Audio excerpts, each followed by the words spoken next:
അമേരിക്കയും ചൈനയും തമ്മിലുള്ള വ്യാപാര സംഘർഷം രൂക്ഷമാകുന്നതിനിടയിലും ഇന്നത്തെ ട്രേഡിംഗ് സെഷനിൽ ഇന്ത്യൻ മാർക്കറ്റിൽ റിലീഫ് റാലി തുടർന്നു. ഇൻഡെക്സ് 0.5% ഉയർന്ന് 23,446 ക്ലോസിംഗ് നൽകി. മിഡ് ക്യാപ് ഇൻഡെക്സ് 0.72% ഉയർന്നപ്പോൾ സ്മാൾ ക്യാപ് ഇൻഡെക്സ് 1.09% ഉയർന്നു. ഇന്നത്തെ ട്രേഡിംഗ് സെഷനിൽ ഏറ്റവും മികച്ച പെർഫോമൻസ് കാഴ്ചവെച്ചത് ബാങ്കിംഗ് സെക്ടറിലെ സ്റ്റോക്കുകളാണ്. ഇന്ത്യയുടെ മാർച്ച് മാസത്തെ ഇൻഫ്ലേഷൻ 5 വർഷത്തെ ഏറ്റവും താഴ്ന്ന നിരക്കിൽ റിപ്പോർട്ട് ചെയ്തതിനെ തുടർന്ന് RBI അതായത് റിസർവ് ബാങ്ക് ഓഫ് ഇന്ത്യ വരും സമയങ്ങളിലും 25 ബേസിസ് പോയിൻറ്റിൻ്റെ ഇൻട്രസ്റ്റ് റേറ്റ് കട്ട് നടത്താൻ സാധ്യതയുണ്ടെന്നുള്ള ഒരു അപ്ഡേറ്റിൻ്റെ പശ്ചാത്തലത്തിലാണ് ഇന്ന് ബാങ്കിംഗ് സെക്ടറിലെ സ്റ്റോക്കുകൾ മികച്ച പെർഫോമൻസ് കാഴ്ചവെച്ചത്. അതിൽ തന്നെ PSU സെക്ടറിലെ ബാങ്കിംഗ് സ്റ്റോക്കുകളാണ് പ്രൈവറ്റ് സെക്ടറിലെ ബാങ്കിംഗ് സ്റ്റോക്കുകളെക്കാളും ഇന്നത്തെ ട്രേഡിംഗ് സെഷനിൽ മികച്ച പെർഫോമൻസ് കാഴ്ചവെച്ചത്. JBM auto engineers India, Gujarat mineral development corporation, NTPC green energy, Olectra green tech തുടങ്ങിയ സ്റ്റോക്കുകളിലും ഇന്നത്തെ ട്രേഡിംഗ് സെഷനിൽ ബൈയിങ് മൊമെൻറ്റം പ്രകടമായിരുന്നു. അതേസമയം ഗ്ലോബൽ മാർക്കറ്റിൻ്റെ കണ്ടീഷൻ വളരെ മോശമാണ്. ഗ്ലോബൽ മാർക്കറ്റിൽ ഉയർന്ന വോളറ്റിലിറ്റി കാണാൻ സാധിക്കും. പലപ്പോഴും ഈ വോളറ്റിലിറ്റി ഇന്ത്യൻ മാർക്കറ്റിലും ഇടയ്ക്കിടയ്ക്ക് പ്രതിഫലിക്കാറുമുണ്ട്. കൂടാതെ ചൈനീസ് ബേസ്ഡ് വിമാന കമ്പനികൾ അല്ലെങ്കിൽ Chinese based airline operators Boeing jet എഞ്ചിൻ്റെ ഓർഡറുകൾ നിർത്തലാക്കിയതിനെ തുടർന്ന് ഇന്ന് ഗ്ലോബൽ മാർക്കറ്റിൽ വോളറ്റിലിറ്റി വളരെയധികം കാണാൻ സാധിച്ചു. അതോടൊപ്പം തന്നെ ചൈന അമേരിക്കയിലേക്ക് എക്സ്പോർട്ട് ചെയ്യുന്ന മിനറൽസിൻ്റെ കാര്യത്തിലും നിയന്ത്രണം ഏർപ്പെടുത്തിയിട്ടുണ്ട്. ഈ കാര്യങ്ങൾ അമേരിക്കൻ പ്രസിഡന്റ് ഡൊണാൾഡ് ട്രംപിനെ പ്രകോപിപ്പിച്ചതിൻ്റെ പശ്ചാത്തലത്തിൽ ചൈനീസ് ഉൽപ്പന്നങ്ങൾക്ക് മുകളിലുള്ള ഇമ്പോർട്ട് താരിഫ് 100% കൂടി വർദ്ധിപ്പിച്ചു. ഇതുവഴി ചൈനയിൽ നിന്നും അമേരിക്കയിലേക്ക് ഇമ്പോർട്ട് ചെയ്യുന്ന പ്രൊഡക്റ്റുകൾക്ക് മുകളിലുള്ള താരിഫ് 245% ഉയരുകയും ചെയ്തു. ഇവിടെ യൂറോപ്പും US തമ്മിലുള്ള വ്യാപാര പ്രശ്നങ്ങൾ പരിഹരിക്കുന്നതിന് വേണ്ടി ഉടൻ തന്നെ ചർച്ച ആരംഭിച്ചേക്കും. കൂടാതെ ജപ്പാനും US തമ്മിലുള്ള വ്യാപാര റിലേഷൻസ് മെച്ചപ്പെടുത്തുന്നതിന് വേണ്ടി ഏപ്രിൽ 16 മുതൽ ചർച്ചകൾ ആരംഭിക്കും. ഈ ചർച്ചകളിൽ വരുന്ന ഓരോ കമൻട്രിയുടെയും അല്ലെങ്കിൽ ഈ ചർച്ചകളുടെ ഓരോ ഔട്ട്പുട്ടിനും അനുസരിച്ചുള്ള മൂവ്മെൻറ്റ് വരും സമയങ്ങളിൽ ഇന്ത്യൻ മാർക്കറ്റിൽ പ്രതീക്ഷിക്കാവുന്നതാണ്. ഇതോടൊപ്പം തന്നെ 2025 ഫിനാൻഷ്യൽ ഇയറിൻ്റെ ഫസ്റ്റ് ഹാഫിൽ ചൈനീസ് മാർക്കറ്റ് GDP ഗ്രോത്ത് റേറ്റിനെ ബീറ്റ് ചെയ്യുന്ന പെർഫോമൻസ് കാഴ്ചവെച്ചെങ്കിലും ഇന്നത്തെ ട്രേഡിംഗ് സെഷനിൽ ചൈനീസ് മാർക്കറ്റിലും സെല്ലിംഗ് പ്രഷറും വോളറ്റിലിറ്റിയും വളരെ പ്രകടമായിരുന്നു. ഇതിനുള്ള ഏറ്റവും പ്രധാന കാരണം അമേരിക്കയും ചൈനയും തമ്മിലുള്ള വ്യാപാര സംഘർഷം തന്നെയാണ്. അതോടൊപ്പം തന്നെ സെക്ടോറൽ പെർഫോമൻസ് നോക്കുകയാണെങ്കിൽ ഇന്നത്തെ ട്രേഡിംഗ് സെഷനിൽ ബാങ്കിംഗ് സെക്ടറിലെ സ്റ്റോക്കുകളാണ് മികച്ച പെർഫോമൻസ് കാഴ്ചവെച്ചത്. PSU ബാങ്ക് 2.46% ഉയരുകയും ചെയ്തു. ഉടൻ തന്നെ RBI മോണിറ്ററി പോളിസി കമ്മിറ്റി മീറ്റിംഗിൽ റെപ്പോ റേറ്റിൽ 25 ബേസിസ് പോയിൻറ്റിൻ്റെ കുറവ് വരുത്തുമെന്നുള്ള എക്സ്പെക്റ്റേഷൻ്റെ പശ്ചാത്തലത്തിലാണ് ഇന്ന് ബാങ്കിംഗ് സെക്ടറിലെ സ്റ്റോക്കുകൾ മികച്ച പെർഫോമൻസ് കാഴ്ചവെച്ചത്. അതോടൊപ്പം തന്നെ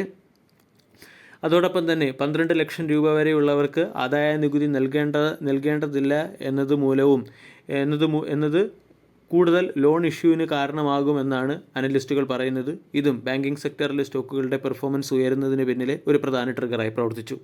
ഇന്ന് Nifty media, reality, FMCG, consumer durables തുടങ്ങിയ സെക്ടറുകൾ പോസിറ്റീവ് ക്ലോസിംഗ് നൽകിയപ്പോൾ 2 സെക്ടറുകൾ അതായത് നിഫ്റ്റി ഓട്ടോ, നിഫ്റ്റി ഫാർമ തുടങ്ങിയ സെക്ടറുകൾ നെഗറ്റീവ് ക്ലോസിംഗ് ആണ് നൽകിയത്. ഇനി നാളത്തെ ട്രേഡിംഗ് സെഷനിൽ ശ്രദ്ധിക്കേണ്ട നിഫ്റ്റിയുടെ ചില പ്രധാനപ്പെട്ട ലെവലുകൾ കൂടി മനസ്സിലാക്കാം. ഇന്നത്തെ ട്രേഡിംഗ് സെഷനിലും 100 എക്സ്പോണൻഷ്യൽ മൂവിംഗ് ആവറേജ് റേഞ്ചായ 23,300 മുകളിൽ മാർക്കറ്റ് സസ്റ്റെയിൻ ചെയ്തതിൻ്റെ പശ്ചാത്തലത്തിൽ മാർക്കറ്റിൽ ഒരു പോസിറ്റീവ് മൂവ്മെൻറ്റ് പ്രതീക്ഷിക്കാം. 23,650 അടുത്തായിട്ടാണ് അടുത്ത റെസിസ്റ്റൻസ് കാണാൻ സാധിക്കുന്നത്. അതേസമയം 23,150, 23,000 തുടങ്ങിയ ലെവലുകൾ മാർക്കറ്റിൻ്റെ പ്രധാന സപ്പോർട്ടായും പ്രവർത്തിക്കും. ഇന്നത്തെ ട്രേഡിംഗ് സെഷനിൽ എടുത്തു പറയത്തക്ക പെർഫോമൻസ് കാഴ്ചവെച്ച ഒരു സെക്ടറാണ് ബാങ്കിംഗ് സെക്ടർ. ബാങ്കിംഗ് സെക്ടറിലെ ഒട്ടുമിക്ക സ്റ്റോക്കുകളിലും ബൈയിങ് മൊമെൻറ്റം ശക്തമായിരുന്നു. കഴിഞ്ഞ കുറച്ച് ദിവസങ്ങളായി ബാങ്കിംഗ് സെക്ടറിലെ സ്റ്റോക്കുകൾ മികച്ച പെർഫോമൻസ് കാഴ്ചവെക്കുന്നു. Federal bank, bank of Baroda, Canara bank, Punjab national bank തുടങ്ങിയ സ്റ്റോക്കുകൾ ഇന്നത്തെ ട്രേഡിംഗ് സെഷനിൽ 2% ഉയർന്നു. Kotak Mahindra bank, axis bank, IndusInd bank, state bank of India എന്നിവ 0.5% ഉയർന്നത്. 25 ബേസിസ് പോയിൻറ്റിൻ്റെ ഇൻട്രസ്റ്റ് റേറ്റ് കട്ടിന് ശേഷം ഇനിയും ഇൻട്രസ്റ്റ് റേറ്റ് കട്ട് വരാനുള്ള സാധ്യതയും ഇപ്രാവശ്യത്തെ ബഡ്ജറ്റിൽ ഇൻകം ടാക്സ് സ്ലാബിൽ 12 ലക്ഷം രൂപ വരെ വരുമാനമുള്ളവരെ നികുതിയിൽ നിന്നും ഒഴിവാക്കിയതും ലോൺ ഗ്രോത്ത് ഉയരുന്നതിൽ ഒരു സുപ്രധാന പങ്ക് വഹിച്ചേക്കാൻ സാധ്യതയുണ്ടെന്നാണ് അനലിസ്റ്റുകൾ പറയുന്നത്. കൂടാതെ പ്രമുഖ റേറ്റിംഗ് ഏജൻസിയായ ക്രിസിൽ പുറത്തുവിട്ട റിപ്പോർട്ട് പ്രകാരം 2026 ഫിനാൻഷ്യൽ ഇയറിലെ ഇന്ത്യയുടെ ലോൺ ഗ്രോത്ത് റേറ്റ് 11% നിന്നും 13% ഉയരുകയും ചെയ്തേക്കും. ഈ ഫാക്റ്റുകൾ മുന്നിൽ കണ്ടാണ് ബാങ്കിംഗ് സെക്ടറിലെ സ്റ്റോക്കുകളിൽ മികച്ച ബൈയിങ് മൊമെൻറ്റം വന്നിരിക്കുന്നത്. കൂടാതെ ഇന്ത്യയുടെ CPI ഇൻഫ്ലേഷനിലും വളരെ വലിയ ഇടിവ് വരികയാണ്. കഴിഞ്ഞ 3 മാസത്തെ CPI ഇൻഫ്ലേഷൻ നമ്മൾ പരിശോധിച്ചാൽ ജനുവരി മാസത്തെ CPI ഇൻഫ്ലേഷൻ 4.85%, ഫെബ്രുവരി മാസത്തിൽ ഇൻഫ്ലേഷൻ 3.61% എത്തി.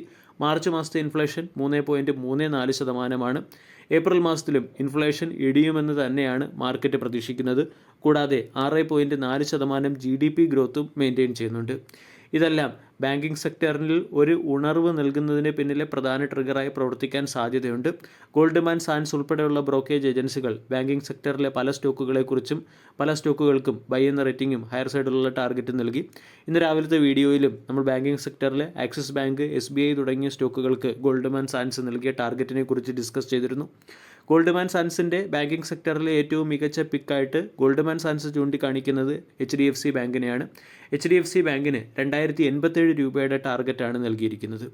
വീഡിയോ എല്ലാവർക്കും ഇഷ്ടമായി എന്ന് വിശ്വസിക്കുന്നു. താങ്ക്